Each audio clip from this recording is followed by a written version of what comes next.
ನಮ್ಮ ಸ್ಪರ್ಧಾರ್ಥಿಗಳು ಎಕ್ಸಾಂಪಲ್ ನಾವು ಎಲ್ಲರೂ ಕಾಂಪಿಟೇಟರ್ಸ್ ಎಜುಕೇಟರ್ಸ್ ಅವ್ರನ್ನ ಏನು ಕರಿತಪ್ಪ ಹುಲಿಗಳು ಅಂತ ಕರಿಬಿಡ್ತಾವೆ ಪೊಲೀಸ್ ಎಕ್ಸಾಮ್ ಹೋದಾಗ ಒಂದು ಅದೇ ರೀತಿ ಅಟಿಟ್ಯೂಡ್ ಇರುವಂತ ನಮ್ಮ ಆತ್ಮೀಯ ಸ್ಪರ್ಧಾರ್ಥಿಗಳು ಸರ್ ಅವರಿಗೆ ನಿಮ್ಮಿಂದ ನಾವು PSI ಹುದ್ದೆಯಲ್ಲಿದ್ರು ಕೂಡ ನಿಮ್ಮ PC ಆಗಿ ಸೆಲೆಕ್ಟ್ ಆಗಿದೆ ಅಂತ ಹೇಳಿದ್ರಲ್ಲ ಸರ್, ಆ ಎಕ್ಸ್ಪೀರಿಯನ್ಸು ಮತ್ತು ಯಾವ್ಯಾವ ಬುಕ್ಸ್ಗಳನ್ನ ರಿಪೇರ್ ಮಾಡಿದ್ರಿ, ಓದೋ ವಿಧಾನ, ಅದನ್ನ ಸರ್ ನಮ್ಮ ಸ್ಪರ್ಧಾರ್ಥಿಗಳಿಗೆ ಅತಿ ಮನಮುಟ್ಟುವಂತ ಹೇಳ್ಬೇಕು ಸರ್. ನಿಜವಾಗ್ಲೂ ಬಹಳಷ್ಟು ನಿರೀಕ್ಷೆಯಿಂದ ಕಾಯ್ತಿರ್ತಾರೆ. ಇದ್ರ ಬಗ್ಗೆ ನಿಮ್ಮ PC ಜರ್ನಿ ಬಗ್ಗೆ ಹೇಳಿ ಸರ್. 100% ಹೇಳ್ತೀನಿ ಸರ್.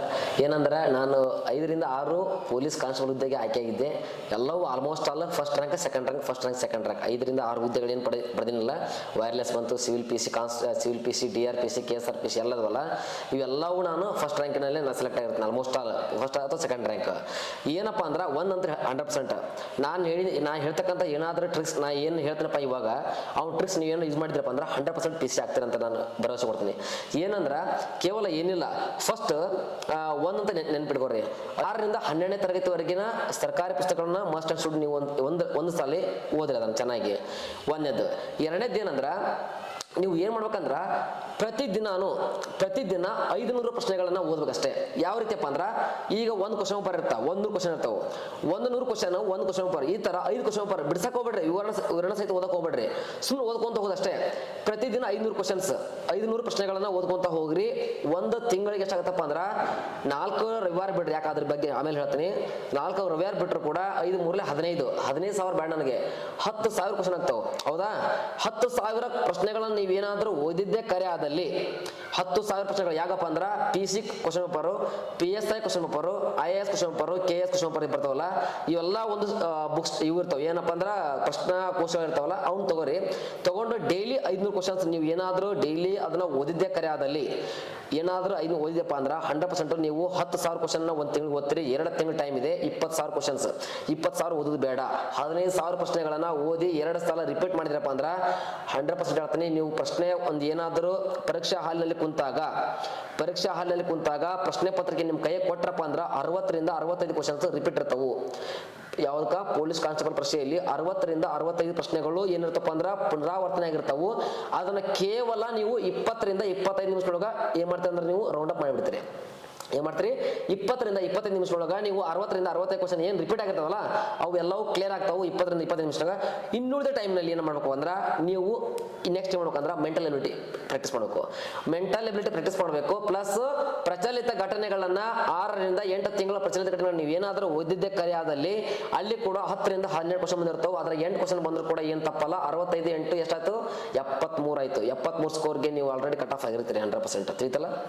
ಓಕೆ ಸರ್, ಒಳ್ಳೆ ಒಂದು ನೋಡ್ರಿ, ನಾವು ಎಷ್ಟೋ ಒಂದು ಯೂಟ್ಯೂಬ್ ಚಾನಲ್ಗಳಲ್ಲಿ ಆಗಿರ್ಬೋದು, ಎಷ್ಟೋ ಮಾರ್ಗದರ್ಶಕರಿಂದ ವಿಶೇಷವಾದಂತಹ ಒಂದು ಎಕ್ಸ್ಪೀರಿಯನ್ಸ್ಗಳಿರ್ಬೋದು. ಸರ್ ಎಕ್ಸ್ಪೀರಿಯನ್ಸ್ ಒಂದು ವಿಶೇಷವಾದ ಎಕ್ಸ್ಪೀರಿಯನ್ಸ್ ನೋಡ್ರಿ.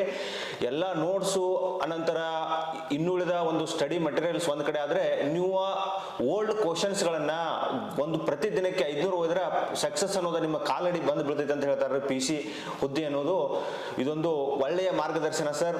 ಯಾಕಂದ್ರೆ ಕೇವಲ ಅವರು PSI ಆಗಿ PC ಎಕ್ಸಾಮ್ ಬಗ್ಗೆ ಹೇಳ್ತಾ ಇಲ್ಲ ಸ್ನೇಹಿತರೆ, ಸ್ವತಃ ತಾವೇ ಪೊಲೀಸ್ ಕಾನ್ಸ್ಟೇಬಲ್ ಪರೀಕ್ಷೆಯನ್ನು ಬರೆದು ಜಿಲ್ಲೆಗೆ ಫಸ್ಟ್ ರ್ಯಾಂಕ್ ಸೆಕೆಂಡ್ ರ್ಯಾಂಕ್ ಈ ರೀತಿ 5 ಬಾರಿ PC ಸೆಲೆಕ್ಟ್ ಆದಂತಹ ಒಬ್ಬ ಒಂದು ವಿಶೇಷ ಪ್ರತಿಭೆ ನಮ್ಮ ಮುಂದೆ ಒಂದು ತನ್ನ ಅನುಭವವನ್ನು ಹಂಚಿಕೊಳ್ಳುತ್ತೆ ಸರ್.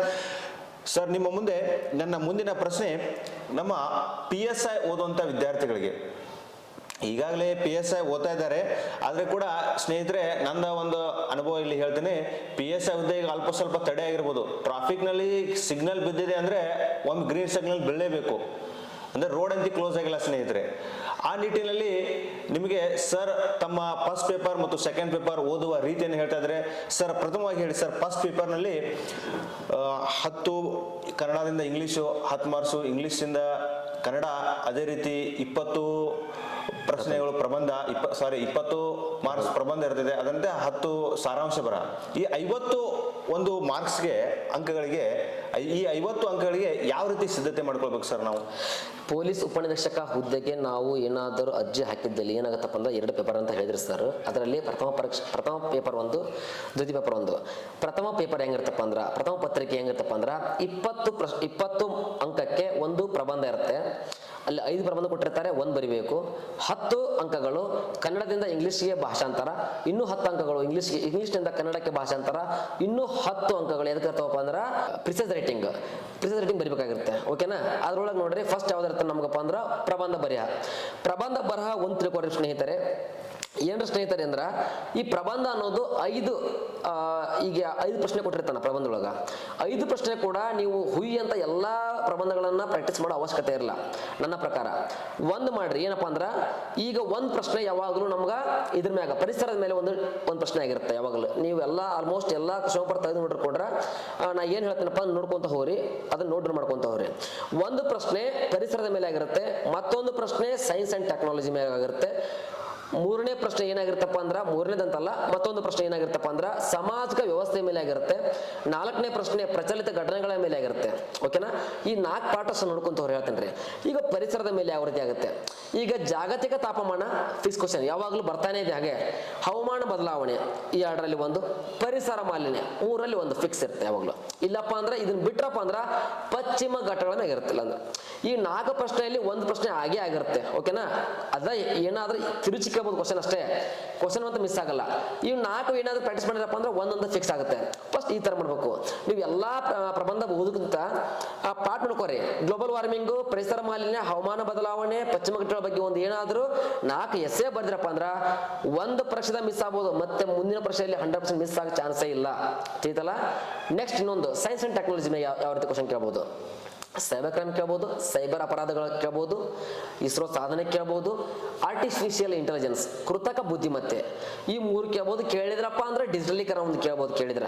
ಇವು 4 ಏನಾದ್ರು ನೀವು ಸೈನ್ಸ್ ಅಂಡ್ ಟೆಕ್ನಾಲಜಿ ಮೇಲೆ ಮಾಡಿದ್ರಪ್ಪ ಅಂದ್ರ 1 ಫಿಕ್ಸ್ ಇರ್ತಾ.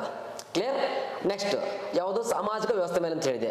ಸಾಮಾಜಿಕ ವ್ಯವಸ್ಥೆ ಮೇಲೆ ನೋಡ್ರಿ ಸ್ನೇಹಿತರೆ, ಬಡತನ, ರೈತರ ಆತ್ಮಹತ್ಯೆ, ಮಹಿಳಾ ದೌರ್ಜನ್ಯ, ಮಹಿಳೆಯರ ಸುಧಾರಣೆಗಳು ಅಂದ್ರ ವುಮನ್ ಎಂಪವರ್ಮೆಂಟ್, ಈ ತರ ರೈತರ ಆತ್ಮಹತ್ಯೆ ಹೇಳಿದ್ನಲ್ಲ, ಈ ತರ ಒಂದು ಏನಾದ್ರೂ ಸಾಮಾಜಿಕ ವ್ಯವಸ್ಥೆ ಮೇಲೆ ನಿಮ್ಗೆ ಗೊತ್ತಿದೆ. ಭ್ರಷ್ಟಾಚಾರ, ಭಯೋತ್ಪಾದನೆ ಇಷ್ಟು ಮಾಡಿದಂದ್ರ 1 ಫಿಕ್ಸ್ ಇರ್ತಾ. ನೀವು ಯಾವ್ದಾರ ಆಯ್ಕೆ ಮಾಡ್ರಿ. ಇದು ಆದ್ಮೇಲೆ ಏನಪ್ಪ ಮತ್ತೆ ಪ್ರಚಲಿತ ಘಟನೆಗಳು ಇವಾಗ ಏನೋ 1 ರಿಂದ 2 ತಿಂಗಳು, 3 ತಿಂಗಳು, 4 ತಿಂಗಳ ಒಳಗ ಏನಾದರೂ ಅಂದ್ರ ಅಹಿತಕರ ಘಟನೆಗಳು ಯಾವ್ದಾದ್ರು ಏನಾದ್ರು ಅಂದ್ರ ನಿಮ್ಗೆ ಗೊತ್ತಾಗತ್ತ. ಪ್ರಚಲಿತ ಘಟನೆ ಅಂದ್ರ ಈ ಹಿಜಾಬ್ ಒಂದ್ ಐತಿ, ಈ ತರ ಕಾಮನ್ ಆಗೈತಲ್ಲ ಹಿಜಾಬ್ ತೀರ್ಪು, ಈಗ ಕಾಮನ್ ಆಗಿ ಏನೇನು ಬರ್ತದ ನೋಡಿ ಈಗ ಪ್ರಚಲಿತ ಘಟನೆ ಒಳಗ, ಅದ್ರ ಮ್ಯಾಗ 1 ಫಿಕ್ಸ್ ಆರಿ. ಇಷ್ಟು ಫಿಕ್ಸ್ ಆದ್ರಪ್ಪ ಅಂದ್ರ ಯಾವ್ದು ಇದ್ರೊಳಗ ಗ್ಲೋಬಲ್ ಏನ್ ಹೇಳಿದ್ನಲ್ಲ ಒಂದು ಪರಿಸರದ ಮೇಲೆ ಆಗಿರುತ್ತಲ್ಲ ಅದ್ರ 1 ಫಿಕ್ಸ್ ಆಗಿರುತ್ತೆ. ಇದು ಪ್ರಬಂಧ ಬರಹ.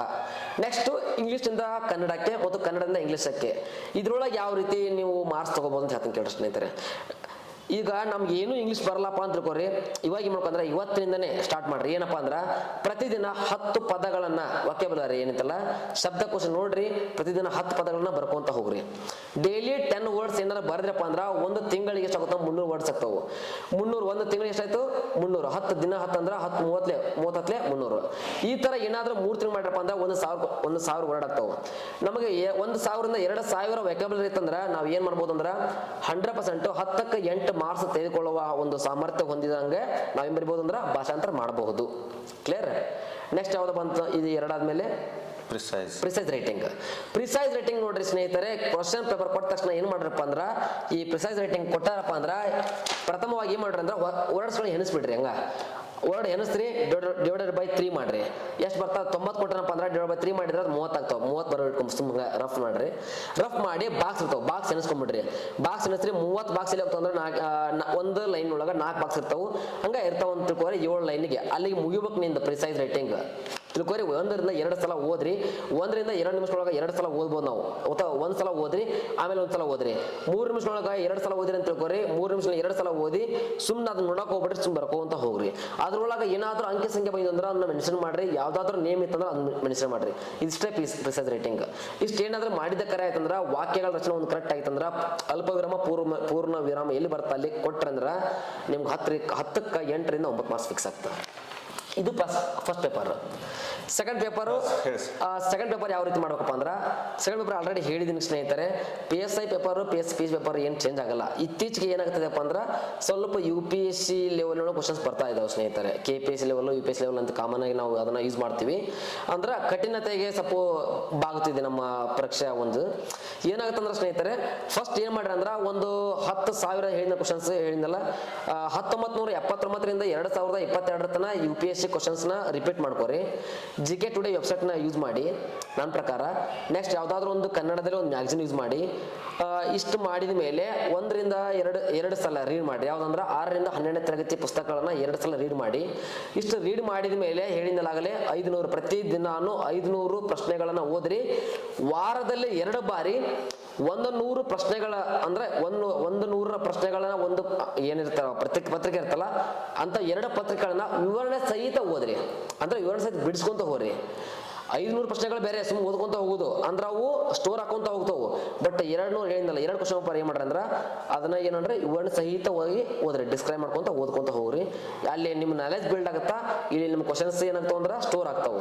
ಇಷ್ಟು ಮಾಡಿದ್ರಪ್ಪ ಅಂದ್ರೆ ನೀವೇನಾಗ್ಬೋದು ಅಂದ್ರೆ PSI ಕೂಡ 100% ಏನು ನಾನು ಹೇಳಿದ್ನಲ್ಲ, RS question paper out of 100 ಮಾಡ್ಬೋದಿತ್ತು. ಯಾಕೆ ಗೊತ್ತಾ, ಆ ಕ್ವಶನ್ಸ್ ಎಲ್ಲವೂ ರಿಪೀಟ್ ಮಾಡ್ಬಿಟ್ಟು ನಾನು ಕೇವಲ 35ರಿಂದ 40 ನಿಮಿಷದೊಳಗೆ ಕ್ವಶನ್ ಪೇಪರ್ ನಾನು ಕ್ಲೋಸ್ ಮಾಡಿದ್ದೆ. ಯಾಕಪ್ಪ ಅಂದ್ರೆ ಇದೇ ಆಗಿದೆ ನನ್ನ ಒಂದು ಸೀಕ್ರೆಟ್. ಏನಪ್ಪ ಅಂದ್ರೆ ಇದೆ, ನಾನು ಏನ್ ಮಾಡಿದೆ ಅಂದ್ರೆ 20,000 ಕ್ವಶನ್ ಓದಿದ್ದೆ, ಆ ಕ್ವಶನ್ಸ್ ರಿಪೀಟ್ ಮಾಡಿದ್ದೆ.